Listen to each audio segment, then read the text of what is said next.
Sebuah kisah karya terbaik anak bangsa Indonesia bertutur tentang perjalanan kehidupan anak manusia di zaman kerajaan Tanah Jawa melalui sentuhan sejarah dan fiksi yang nyaris sempurna.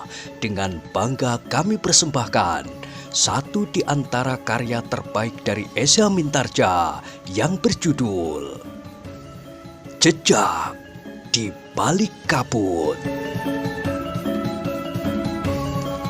Pada kesempatan yang sangat baik ini, kita masuk pada episode yang ke-145.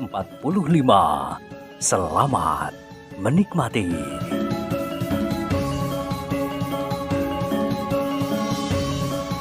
Pada episode sebelumnya telah diceritakan, mereka tidak menunggu lebih lama lagi. Bersama orang-orang berilmu tinggi di antara mereka, maka Haryo Wisoko pun telah masuk ke dalam padukuhan. Raden Suminar yang memimpin 4 orang terbaik berjalan di paling depan. Kemudian Haryo Wisoko berjalan di sebelah Kiai Madujahe. Kiai Gadung Bawu pun kemudian berkata, "Jika demikian, biarlah aku juga pergi bersama Anggir Haryo Wisoko." "Aku?" bertanya Kiai Santen Ireng. "Kita semuanya akan pergi sekarang," jawab Haryo Wisoko. "Jangan menunggu kita berada di dalam jebakan dan tidak akan dapat keluar lagi." "Tetapi, bukankah kita tidak membiarkan para prajurit dari arah yang lain menerkam kita dari belakang?" berkata Ki Santen Ireng. "Iya," Haryo Wisoko mengangguk-angguk. "Biarlah aku mengamankan perjalanan kalian dengan beberapa orang pengawal," berkata Ki Santen Ireng. "Silakan," berkata Haryo Wisoko. Tetapi Ki Santen Ireng pun harus segera meninggalkan tempat ini sebelum terlambat. "Baik, aku akan segera menyusul mereka. Aku juga akan pergi ke arah selatan." Demikianlah, maka sejenak kemudian Haryo Wisoko itu pun telah hilang dari mulut pintu gerbang. "Nah," berkata Paksi Pamekasan, "agaknya sudah sampai pada waktunya. Kita peringatkan para prajurit agar bersiaga untuk menyerang," desis Ki Tumenggung yang segera memerintahkan seorang penghubungnya untuk melepaskan panah Sendaren kedua. Panah Sendaren itu benar-benar telah menyentuh hati setiap prajurit. Mereka sadar bahwa mereka harus segera bersiap untuk menyerang. Dengan demikian maka semua senjata pun telah menjadi telanjang di tangan yang bergetar. Darah di dalam tubuh para prajurit itu mulai memanas. Mereka telah siap untuk meloncat menerkam lawan-lawan mereka, yang tentu sudah siap pula menunggu kehadiran mereka. Ki Tumenggung memang tidak akan menunggu orang-orang berilmu tinggi itu keluar dari padukuhan dan menyerang kepungan pada sisi yang lemah. Tetapi mereka harus tertahan di dalam padukuhan dan bertempur dalam perang berubuh yang mengandalkan kemampuan setiap pribadi yang terlibat.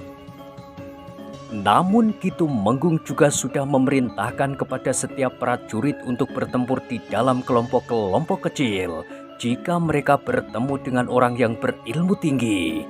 Tetapi Ki Tumenggung pun sudah memerintahkan kepada mereka bahwa tidak semua orang harus melibatkan diri dalam pertempuran di dalam padukuhan. Harus ada yang tetap berada di luar padukuhan untuk mengawasi jika ada orang yang berusaha melarikan diri dan terlempar dari jangkauan mereka yang bertempur di dalam dinding padukuhan. "Marilah Raden," berkata Ki Tumenggung kemudian sambil menarik pedangnya. "Kita akan menyergap memasuki pintu gerbang utama ini." "Marilah Ki Tumenggung," desis Raden Sutowijoyo.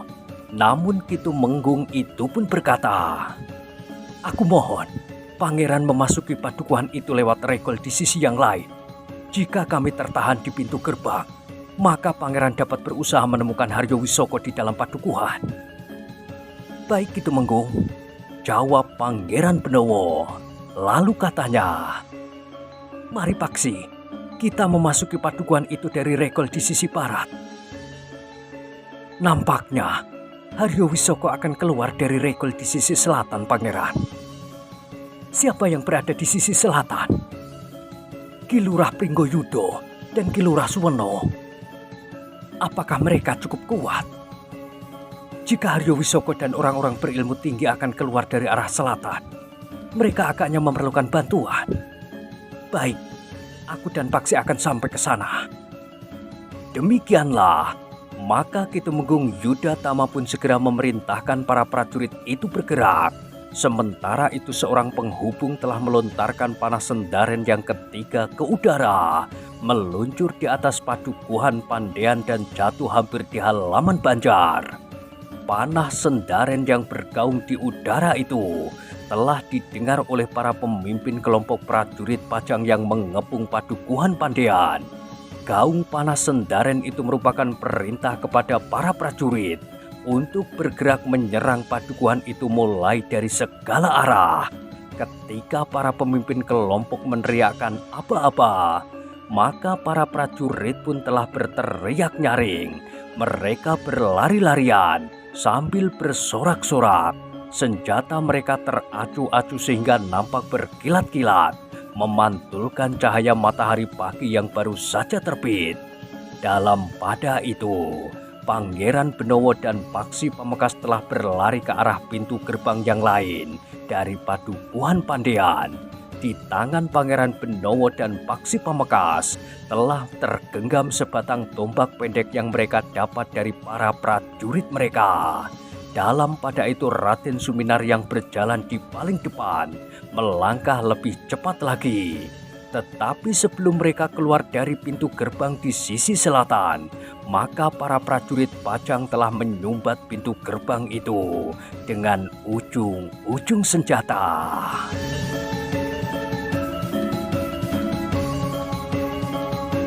Pertempuran pun segera berkobar. Para prajurit Pajang adalah prajurit yang terlatih, sehingga mereka dengan terampil memutar senjata mereka. Tetapi para pengikut Haryo Wisoko adalah orang-orang yang seakan-akan telah kehilangan diri mereka sendiri. Apapun yang bakal terjadi pada diri mereka, sama sekali tidak mereka hiraukan. Bahkan mati tidak lagi menjadi persoalan yang penting. Pertempuran pun segera berlangsung dengan sengitnya. Di pintu gerbang utama, para prajurit telah bertempur menghadapi sekelompok pengikut Haryo Wisoko yang kuat dipimpin oleh Ki Santen Ireng. Seorang yang meskipun janggut dan kumisnya sudah memutih, tetapi tandangnya masih menggetarkan jantung. Raden Sutawijaya yang melihat orang itu bertempur dengan garangnya telah mendekatinya. Ia sadar bahwa orang yang bernama Ki Santen Ireng itu adalah orang yang berilmu tinggi. Karena itu maka ia pun harus berhati-hati. Ki Santen Ireng yang melihat seorang menyibak beberapa orang prajurit yang bertempur melawannya, mengerutkan dahinya. Dengan nada tinggi ia pun berkata, "Hei, siapakah kau Kisanak yang nampaknya dengan senjata datang menemui aku?" "Siapapun aku akan bertempur di pertempuran ini," jawab Raden Sutawijaya. "Tetapi kau nampaknya telah memilih lawan. Agaknya kau melihat bahwa tidak seorang pun yang akan dapat mengalahkan aku, bahkan prajurit dalam kelompok-kelompok." "Iya, betapa sombongnya kau. Apakah menghadapi lawan di pertempuran dapat disebut kesombongan? Tidak, tetapi memilih lawan seorang yang berilmu tinggi seperti yang kau lakukan ini adalah satu kesombongan. Kau merasa dirimu dapat mengimbangi kemampuanku." "Aku tidak peduli apakah aku sombong atau tidak sombong, tetapi kita akan bertempur. Jangan menyesal jika di pertempuran ini kau bertemu dengan Ki Santen Ireng." Raden Sutawijaya mengerutkan dahinya. "Kau menyesal?" Raden Sutawijaya termangu-mangu sejenak. Sementara itu Ki Santen Ireng pun berkata, Akulah Ki Santen Ireng. Nampaknya kau sudah menjadi gemetar baru mendengar nama itu disebut. Tidak, aku tidak menyesal telah bertemu dengan orang yang bernama Ki Santen Ireng, apalagi menjadi gemetar. Jadi kau kenapa? Demikian kau mendengar nama itu, wajahmu nampak menjadi tegang. Nama itu aneh bagiku. Santen itu biasanya putih, seperti susu. Jika yang diambil santannya kelapa hijau, maka santannya menjadi agak kebiru-biruan, tetapi tidak menjadi hitam. Persetan, geram Ki Santen Ireng. Tetapi orang yang tidak yakin akan kemampuannya sendiri, kadang-kadang memang dengan sengaja membuat nama yang aneh-aneh. Agaknya mereka berharap bahwa nama yang aneh-aneh itu akan membuatnya disegani atau bahkan ditakuti. Anak iblis, siapa kau yang telah berani merendahkan namaku, Kau harus menyadari, sikapmu itu yang harus kau tebus dengan harga yang sangat mahal. Ternyata Raden Sutawijaya tidak menyembunyikan kenyataan tentang dirinya. Dengan lantang ia pun berkata, "Namaku adalah Sutawijaya." Ki Santen Irenglah yang terkejut. Di luar sadarnya ia pun mengulanginya. "Maksudmu, Raden Sutawijaya anak Ki Gede Pemanahan yang telah membunuh Haryo Penangsang dari Jipang?" "Ya, aku adalah Sutawijaya, anak Ki Gede Pemanahan yang telah membunuh Paman Haryo Penangsang."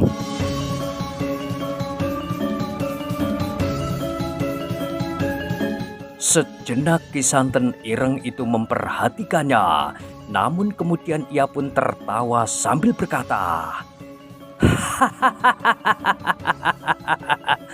"Jadi inilah anak muda yang namanya telah mengumandang di langit Demak, Pajang dan Jipang. Apakah kau meragukannya?" "Tidak, justru aku meyakini bahwa kau memang Raden Sutawijaya. Dengan demikian, maka aku akan mendapat kesempatan untuk membalas dendam atas kematian Haryo Penangsang, tumpuan harapan rakyat Demak sepeninggal Kanjeng Sultan Trenggono." "Membalas dendam? Kenapa kau akan membalas dendam atas kematian Paman Haryo Penangsang?" "Sudah aku katakan bahwa Haryo Penangsang adalah seorang yang akan dapat membuat masa depan Demak menjadi lebih cerah. Tetapi kau telah membunuh harapan rakyat Demak. Karena itu, maka kau pun harus disingkirkan dari bumi Demak. Pemanahan dan Hadiwijaya pun harus disingkirkan. Haryo Wisoko adalah satu-satunya orang yang pantas menggantikan Haryo Penangsang untuk menjadi pengayoman rakyat Demak dan sekaligus rakyat Pajang." Raden Sutawijaya menarik nafas dalam-dalam. Begitu dalam kesetiaan para pengikut Haryo Wisoko, sehingga seorang yang berilmu tinggi seperti Ki Santen Ireng itu tidak dapat membuat pertimbangan-pertimbangan lain kecuali berjuang untuk menempatkan Haryo Wisoko pada kedudukan yang tertinggi, apapun yang harus dikorbankannya. Tetapi jika hal itu dilakukan oleh Ki Santen Ireng, tentu bukannya tanpa pamrih apa-apa, berkata Raden Sutawijaya di dalam hatinya. Namun Raden Sutawijaya tidak menjawab lagi. Sambil bergeser ke samping, Raden Sutawijaya telah bersiap sepenuhnya untuk bertempur melawan Ki Santen Ireng. Ki Santen Ireng pun tidak berbicara lagi. Ia pun segera meloncat menerkam Raden Sutawijaya. Jari-jari pada kedua tangannya yang mengembang menyambar ke arah wajahnya. Raden Sutawijaya dengan cepat menghindar. Hampir di luar sadarnya ia pun berdesis pula. "Kau mengenakan kuku-kuku baja itu, Ki Santen Ireng. Juga kau lapisi telapak tanganmu. Kau dapat melihatnya." "Tentu, anak-anak pun dapat membedakan antara kuku aslimu dan kuku-kuku baja itu, bahkan telapak tanganmu." Ki Santen Ireng tidak menjawab, tetapi serangan-serangannya menjadi semakin cepat. Tangannya dengan jari-jari yang mengembang menyambar-nyambar menggapai tubuh Raden Sutawijaya. Tetapi di tangan Raden Sutawijaya telah tergenggam tombak pendek. Meskipun senjata itu bukan senjata khusus, tetapi tombak itu menjadi sangat berbahaya di tangan Sutawijaya. "Raden," desis Ki Santen Ireng kemudian, "aku tahu bahwa kau bunuh Haryo Penangsang dengan ujung tombak. Tetapi tentu bukan tombak mainan seperti yang kau pakai sekarang ini. Yang kau pakai untuk membunuh Haryo Penangsang adalah tombak berlandian panjang, tombak pusaka terbaik di Pajang, Kanjeng Kiai Pleret." Tetapi Raden Sutawijaya itu menjawab, "Meskipun tombakku sekarang tombak mainan Ki Santen Ireng, tetapi ujungnya akan dapat mengoyak dadamu, menembus sampai ke jantung. Di tanganku, mainan kanak-kanak pun akan dapat menjadi sangat berbahaya bagimu dan bagi semua lawan-lawanku." Ki Santen Ireng tertawa berkepanjangan, namun tiba-tiba saja suara tertawanya terhenti. Dengan tangkasnya ia meloncat mengambil jarak. Hampir saja ujung tombak pendek Raden Sutawijaya menyentuh lengannya. "Kau memang tangkas bermain tombak, Raden." Raden Sutawijaya tidak menjawab. Tombaknya terjulur lagi mengarah ke dada, sehingga Ki Santen Ireng harus meloncat mundur lagi beberapa langkah.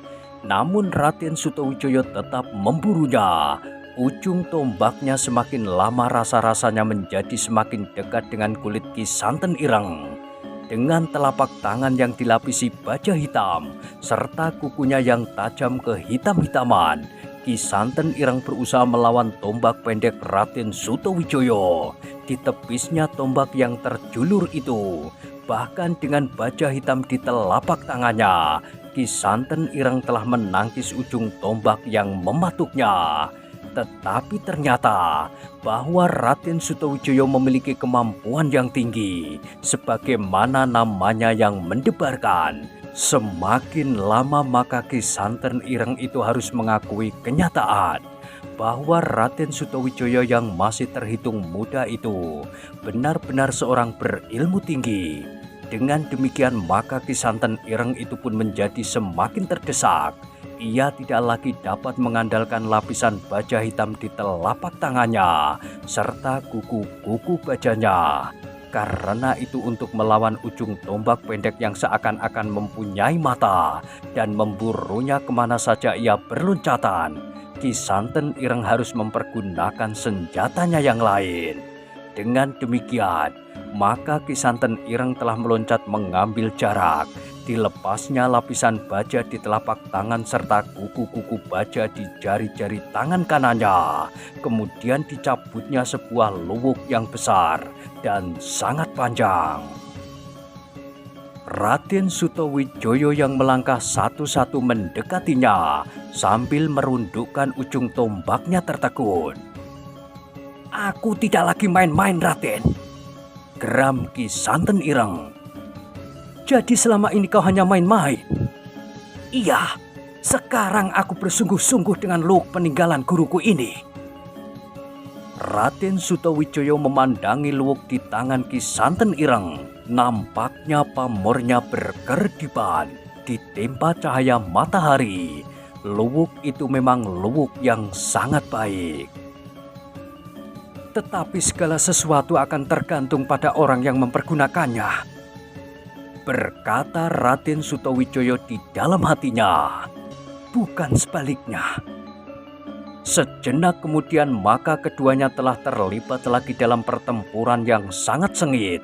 Di samping harus memperhatikan luwuk di tangan Ki Santen Ireng, Raden Sutawijaya masih juga harus memperhatikan tangan kirinya yang masih mengenakan lapisan baja hitam di telapak tangannya serta kuku-kuku baja di ujung jari-jarinya. Sementara itu pertempuran pun menjadi semakin sengit. Pasukan Kitumenggung Yudatama telah mendesak para pengikut Haryo Wisoko. Apalagi setelah Ki Santen Ireng terikat dalam pertempuran melawan Raden Sutawijaya.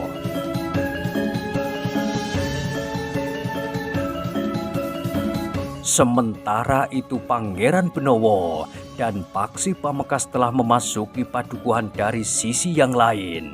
Bersama para prajurit yang ada di arah lain dari padukuhan Pandean itu. Meskipun mereka mendapat perlawanan dari para pengikut Haryo Wisoko, tetapi para pengikut Haryo Wisoko itu tidak mampu menghentikan gerak maju Pangeran Benowo, Paksi Pamekasan dan para prajurit. Di dalam padukuhan Pandean itu, Pangeran Benowo dan Paksi Pamekasan pun segera berusaha menemukan Haryo Wisoko yang mereka yakini masih berada di padukuhan itu.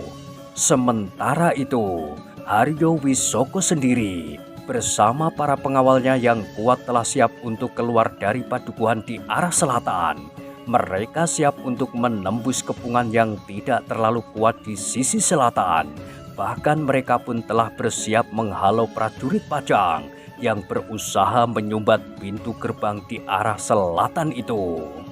Raden Suminar dengan orang-orang terpilih telah merintis jalan, menyibak pasukan Pajang yang berusaha menyumbat pintu gerbang. Dengan kemampuannya yang tinggi itu, Raden Suminar bersama para pengikut Haryo Wisoko telah berhasil mendesak pasukan Pajang yang berusaha menahan mereka untuk tetap berada di dalam padukuhan. Tetapi para pengikut Haryo Wisoko itu terkejut. Selagi mereka berusaha membuka jalan serta siap untuk keluar dari padukuhan, maka mereka telah mendapat serangan dari belakang. Pangeran Benowo dan Paksi Pamekasan yang berhasil menyusup memasuki padukuhan itu telah berhasil mengguncang para pengikut Haryo Wisoko yang akan menyertainya keluar dari padukuhan dan menembus kepungan yang lemah di sisi selatan. Gila! Geram Ki Gadung Bawu. Siapakah mereka itu? Prajurit Pajang, berkata salah seorang penghubung yang memberikan laporan kepada Haryo Wisoko. Siapakah pemimpinnya? Bertanya Haryo Wisoko. Pangeran Benowo. Pangeran Benowo. Suara Haryo Wisoko meninggi. Jangan cemas, Nger, desis Kiai Gadung Bawu. Aku akan menghentikannya. Tetapi penghubung itu berkata pula, bersama Pangeran Benowo adalah seorang anak muda yang berilmu tinggi. Siapa? Bertanya Haryo Wisoko. Aku tidak tahu namanya, jawab penghubung itu. Raden Sutawijoyo. Bertanya Haryo Wisoko. Bukan. Tentu Paksi, geram Haryo Wisoko. Ki Madu Jahila yang menyahut. Jadi ada gunanya pula aku pergi bersama Haryo Wisoko. Biarlah aku menghentikan anak itu. Sebaiknya Haryo Wisoko melanjutkan rencana memecah kepungan di sisi yang paling lemah. Apalagi sebagian dari mereka sudah berada di sisi. Biarlah Raden Suminar menjadi ujung tombak kelompok yang akan mengantar Haryo Wisoko. Baiklah Ki Madu Jahe, sahut Raden Suminar. Percayalah bahwa aku dapat menghancurkan pasukan yang akan menahan gerak kami. Demikianlah, maka Raden Suminar dan beberapa orang kepercayaannya telah menembus perlawanan para prajurit Pajang. Mereka berhasil keluar dari pintu gerbang padukuhan. Dengan garangnya Raden Suminar yang berilmu tinggi itu menyibak jalan dengan ujung pedangnya. Sementara itu, beberapa orang yang menyertainya bertempur dengan garangnya seperti sekelompok serigala yang sedang lapar. Dalam pada itu Pangeran Benowo dan Paksi Pamekasan yang berusaha untuk dapat menangkap Haryo Wisoko di dalam padukuhan itu telah bertempur dengan sengitnya.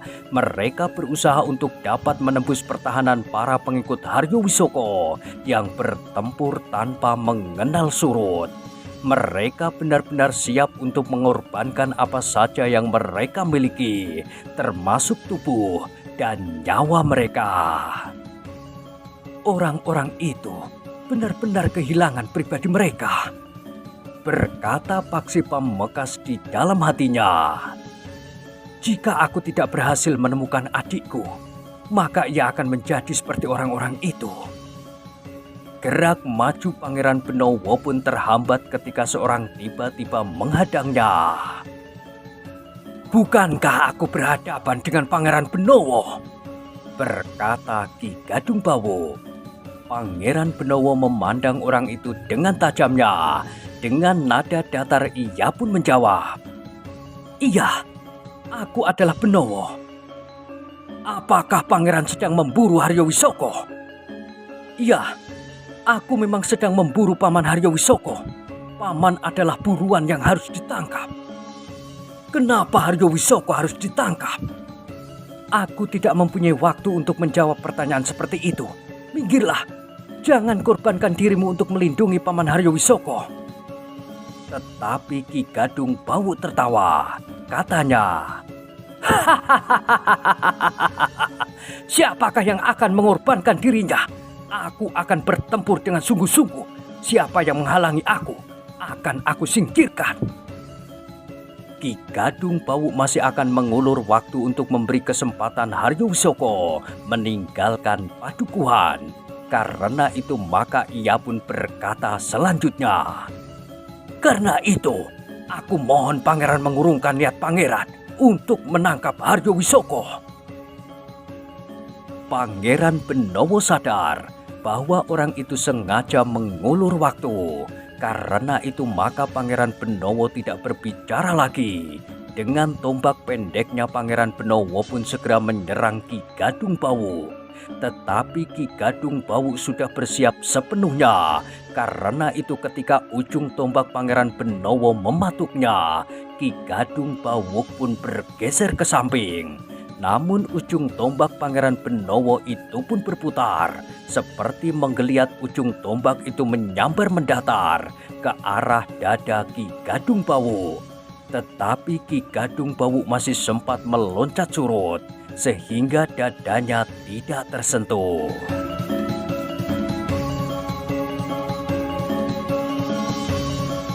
Pangeran Benowo yang marah itu pun memburunya.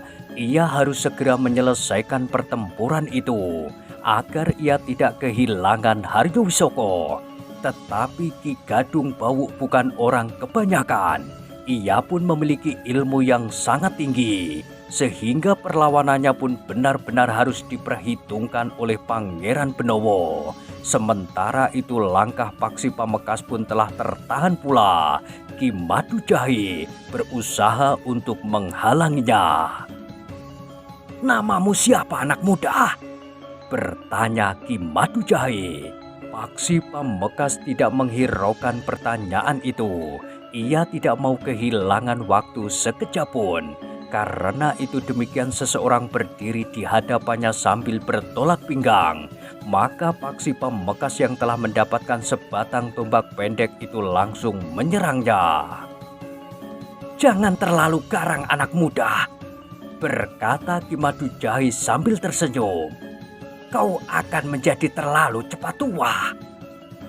Paksi Pamekasan tidak menghiraukannya. Serangannya pun kemudian justru semakin garang. Ki Madu Jahi berusaha untuk melawannya dengan mengerahkan segenap tenaganya.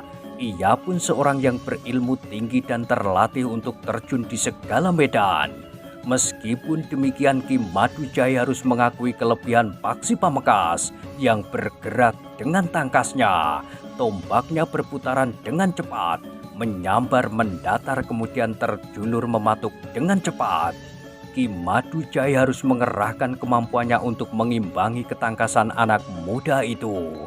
Ia tidak boleh terlalu cepat tersinggung jika anak muda itu mendesaknya, dan bahkan ujung tombaknya mulai menyentuhnya. Ia tidak boleh kehilangan akal, sehingga penalarannya menjadi kabur. Dengan demikian maka perlawanannya akan menjadi semakin lemah.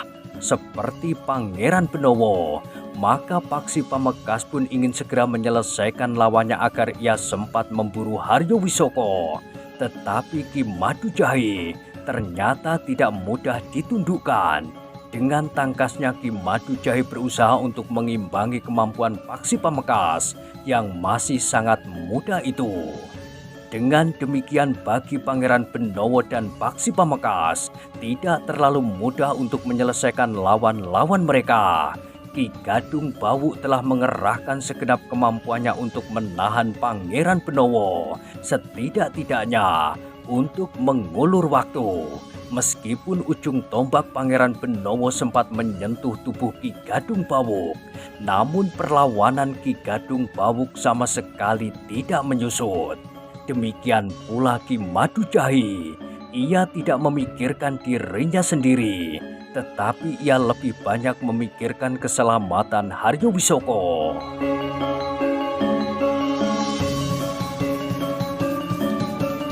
Sementara itu Haryo Wisoko telah bergerak keluar dari padukuhan. Raden Suminar dan para pengawal terpilihnya telah berhasil menyibak para prajurit Pajang yang berusaha menahan mereka untuk tetap berada di padukuhan. Sementara itu Pangeran Benowo dan Paksi Pamekasan masih belum berhasil menghentikan perlawanan lawan-lawan mereka. Demikian pula Raden Sutowijoyo. Lawannya tidak lagi hanya seorang Ki Santen Ireng, tetapi dua orang murid Ki Santen Ireng telah membantunya melawan Raden Sutowijoyo. Baru kemudian setelah pasukan Ki Yudatama berhasil menghancurkan sebagian dari lawan-lawannya, maka Ki Yudatama pun telah bergabung dengan Raden Sutowijoyo menghentikan perlawanan Ki Santen Ireng dan murid-muridnya. Dengan demikian maka Raden Sutowijoyo dan Ki Tumenggung Yudatama bersama pasukannya telah memasuki padukuhan Pandean. Di dalam padukuhan mereka masih tertahan oleh beberapa orang pengikut Haryo Wisoko, namun mereka pun segera dapat diatasi. Dengan cepat Raden Sutowijoyo pun bergerak ke pintu gerbang di sisi selatan. Ternyata Pangeran Benowo dan Paksi Pamekasan masih bertempur melawan Ki Gadung Bawuk dan Ki Madujahi. "Biarlah aku ikut bermain, Adimas," berkata Raden Sutowijoyo ketika ia berada di belakang Pangeran Benowo yang masih bertempur. Namun Pangeran Benowo pun menjawab, "Susul Paman Haryo Wisoko, ia berada di pintu gerbang padukuhan di sebelah selatan." Dengan cepat Raden Sutowijoyo pun segera meninggalkan Pangeran Benowo dan Paksi Pamekasan. Menurut pengamatannya, Pangeran Benowo dan Paksi Pamekasan akan dapat menguasai lawan-lawan mereka meskipun masih memerlukan waktu. Karena itu, maka Raden Sutowijoyo pun tidak merasa perlu untuk membantu mereka. Namun ketika Raden Sutowijoyo sampai di pintu gerbang, maka yang ditemuinya adalah pertempuran antara prajurit Pajang dan para pengikut Haryo Wisoko yang berusaha menahan mereka yang berusaha untuk memburu Haryo Wisoko itu. Tetapi Haryo Wisoko sendiri sudah tidak ada di arena pertempuran itu. Raden Sutowijoyo pun kemudian bertanya kepada seorang prajurit, "Di mana Paman Haryo Wisoko?" "Haryo Wisoko berhasil melarikan diri keluar pintu gerbang selatan." "Apakah tidak ada yang memburunya?" "Kami tertahan dalam pertempuran ini," jawab prajurit itu. Raden Sutowijoyo menggeram. Bersama Ki Tumenggung Yudatama dan beberapa orang prajurit terpilih, mereka berusaha menyibak medan pertempuran yang menjadi semakin tipis itu. Sejenak kemudian, mereka telah berhasil menerobos pintu gerbang dan keluar dari padukuhan. Masih belum terlalu jauh dari pintu gerbang, Raden Sutowijoyo melihat arena pertempuran yang tidak begitu besar. Hanya kelompok-kelompok kecil sajalah yang terlibat di dalamnya.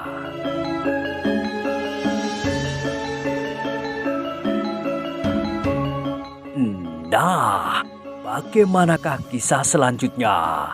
Silahkan ikuti terus kisah Jejak di Balik Kabut pada episode berikutnya. Sampai jumpa.